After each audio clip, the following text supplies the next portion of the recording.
memleket sevdalısı, mazlumların gür sesi, hür davanın. Hüdapara ku bi şiara peşi insan, peşani adalet derket qada siyaseti, Kongraya mezina asayiya çaremin li daxist.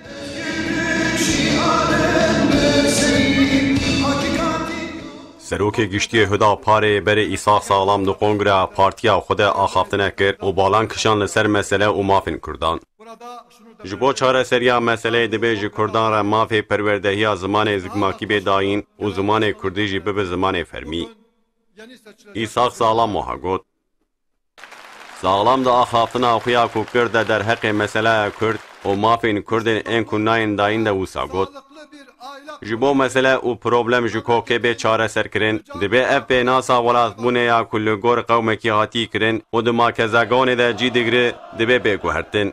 Ev zîniyeta ku nasname û mafên Kurdan nabîne û nas nake bi şîklekî kamîl joholê ranebûye.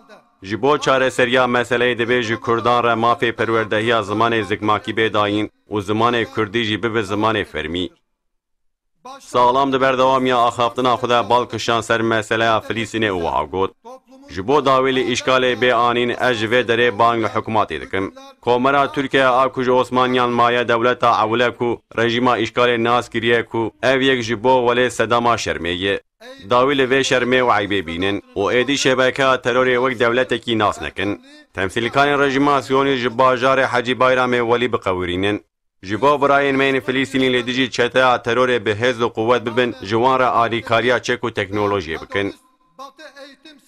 Salam îfade kir ku di lêpirsînên ewlehiyê de prensîba şexsîbûna sûc û cezayê tê bin pêkirin.